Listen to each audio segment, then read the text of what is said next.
mencintai. Satu, hormat dan bersahabat dengan guru.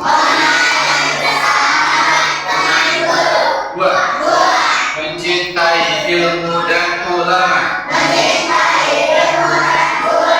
Tiga, semangat dan tekun dalam menuntut ilmu.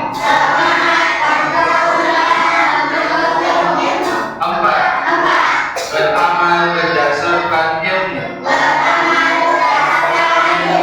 Lima, cerdas dalam berpikir dan bijak dalam bertindak.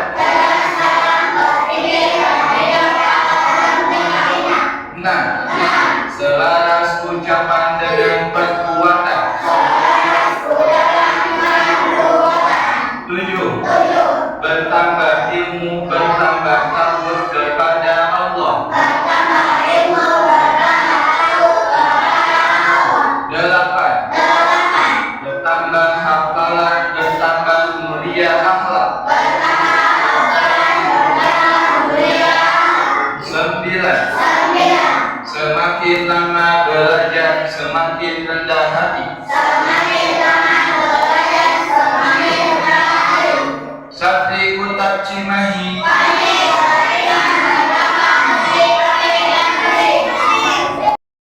Warahmatullahi wabarakatuh.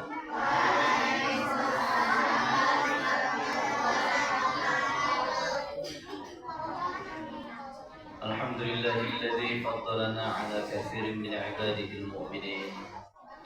Thumma assalatu wassalamu ala Rasulillah Muhammadin shadiqil wa'dil amin wa ala alihi wa ashabihi ajma'in. Subhanakallahumma la ilma lana illa ma 'allamtana innaka antal alimul hakim. Tsumma amma ba'du. Para santri Utak Cimahi, muslimin dan muslimat, anak-anakku sekalian, di momen ini Ustaz selaku mudir atau kepala hanya sekedar ingin memberikan kata sambutan di hari pertama masuk belajar pada semester genap ini. Para santri, setiap manusia tanpa kecuali itu akan mengalami atau menjumpai beberapa hari pertama. Loh, kok hari pertama ada beberapa? Bukannya hari pertama itu cuma sekali, kan pertama, berikutnya kedua. Kok ada hari pertama beberapa? Ya, disebut hari pertama dengan kalimat beberapa karena momen-momen tersebut adalah sesuatu yang baru. Contoh, permulaan manusia akan memasuki hari pertama dari kelahirannya.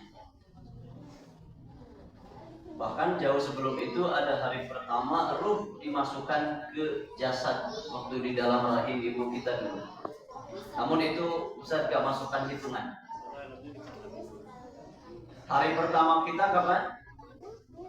Waktu terlahir ke dunia. Hari pertama berikutnya apa ya?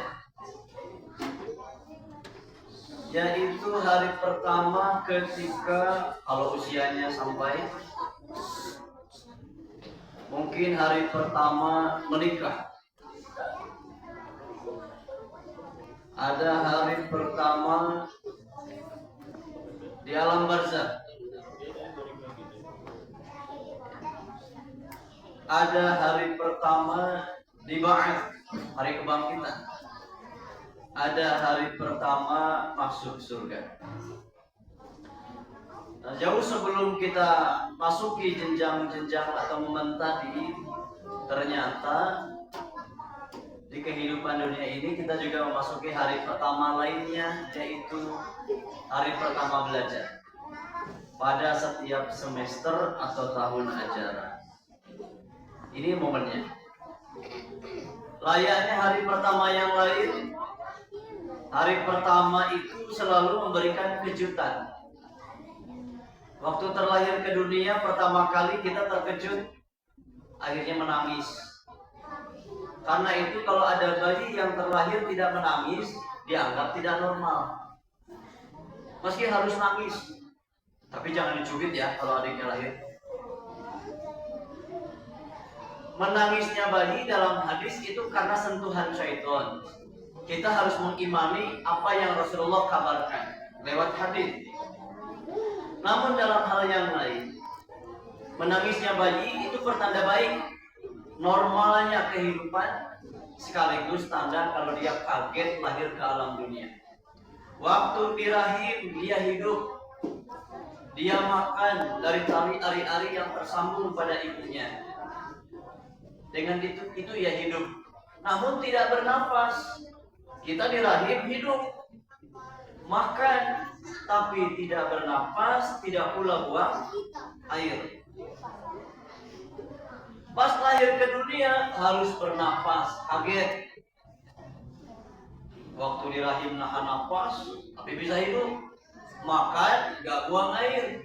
Lahir ke dunia harus bernafas, harus makan dan buang air. Kaget, nangis. Di alam barzah nanti, setiap kita pasti akan menjumpai kematian. Hanya saja nggak tahu kapan waktunya. Bisa masih kecil-kecil seperti ini, atau nanti gedean dikit, atau hingga sampai tua. Yang jelas semua kita akan wafat. Kaget hari pertama kematian. Betapa menyakitkannya sakaratul maut. Kaget. Namun bagi yang soleh akan sanggup mengucapkan kalimat La ilaha illallah. Tambah kaget lagi ketika masuk alam barzah, alam kubur. Liang lahat yang sangat kecil itu harus kita masuki. Kamar kalian meskipun tidak terlalu besar, tapi cukup besar, bisa berguling-guling. Di alam barzah, di liang lahat sempit dan kubur pasti akan dikatupkan oleh Allah. Setiap manusia hari pertama masuk liang lahat akan merasakan himpitan kubur seluruhnya. Termasuk orang soleh, ya. Setiap kita akan dihimpit. Namun bagi yang kafir, himpitannya kubur menyempit dari ujung kaki hingga ke kepala. Kebayang tulang rotoki kan? Nah, bagi yang solih, himpitannya tidak lama. Ada doa-doa yang dipanjatkan anaknya, saudaranya, pasangannya. Allahumma gfir li fulan warfa' darajatahu ma'al mahdiyin wabsah lahu fi qabri. Wabsah, ada kalimat lapangkan kuburnya, sehingga melapang, tidak lagi menyempit. Dan kita senang dengan yang lapang-lapang. Lalu terang di dalamnya. Intinya hari pertama di alam barzah mengagetkan.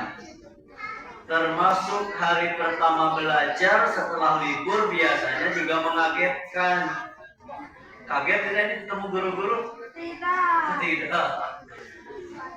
Akan kaget kalau langsung belajar.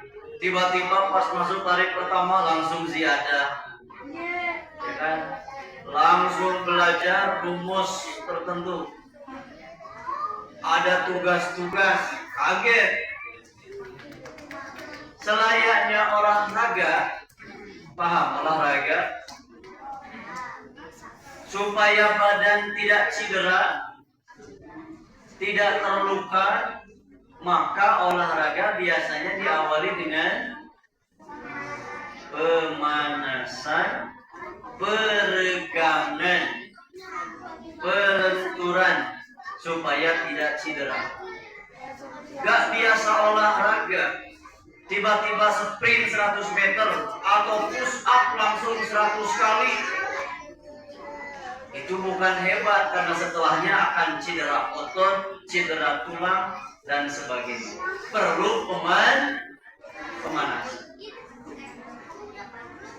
Nah, di hari pertama masuk belajar semester genap ini juga ada pemanasan. Nanti bersama guru di kelas masing-masing. Ustaz hanya ingin menyambut saja. Selamat datang kembali di Kutab Cimahi untuk belajar, menuntut ilmu, merajut kesolihan. Apa yang dipelajari?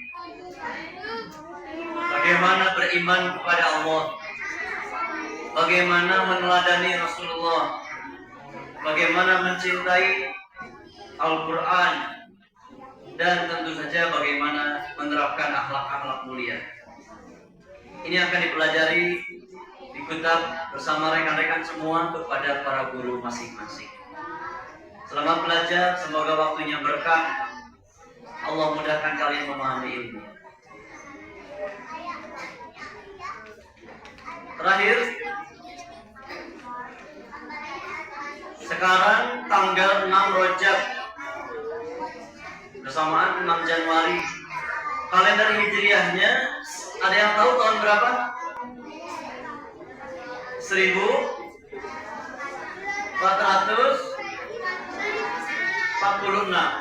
Hijriah. Bantu ilmu matematikanya pakai. Bantu dikurangi 1446 dikurangi 676. Berapa hasilnya? Berarti 770 tahun yang lalu, 770 tahun yang lalu sudah lahir belum? Indonesia sudah ada belum? Masih zaman kerajaan-kerajaan. Tapi Islam sudah sangat maju.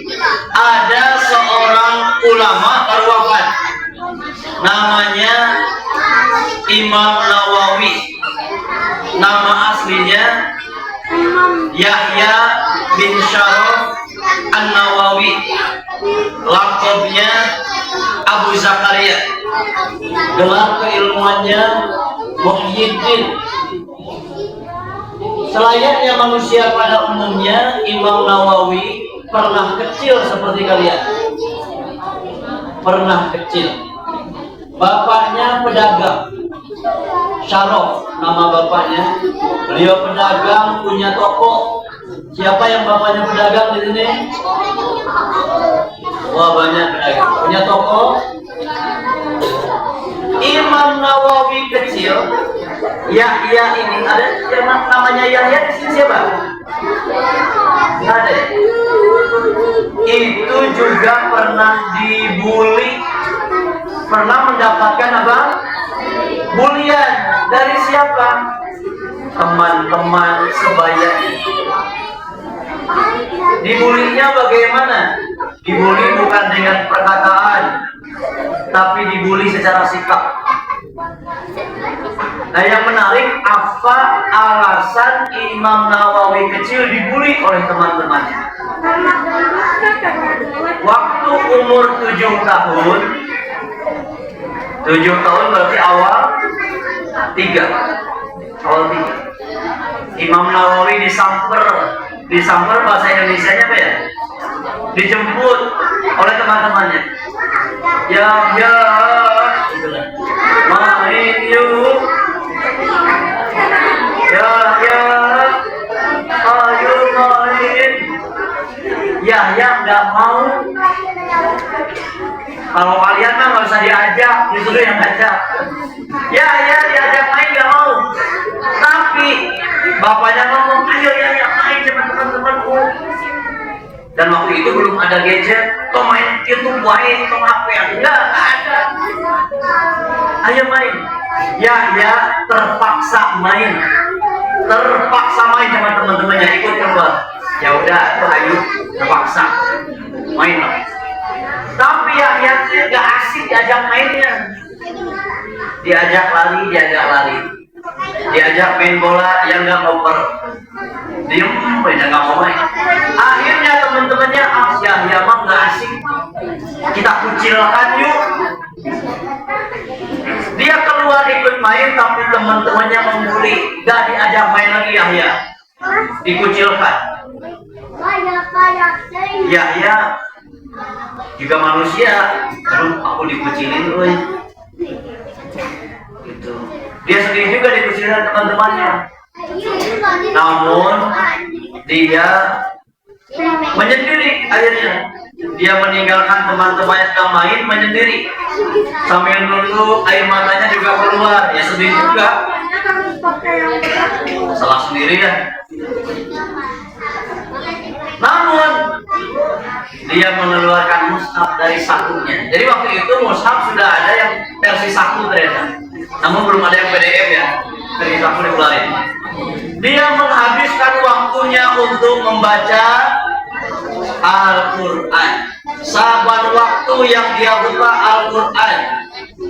Siang Quran, sore Quran, malam Quran, besok paginya masih Quran. Karena keseringan membaca Al-Quran di umur yang sangat belia, ia pun hafal Al-Quran. Namun ritmenya sama, besoknya diajak lagi, ayo main lagi. Tapi mainnya nggak asik, Yahya dikucilkan lagi. Terus begitu.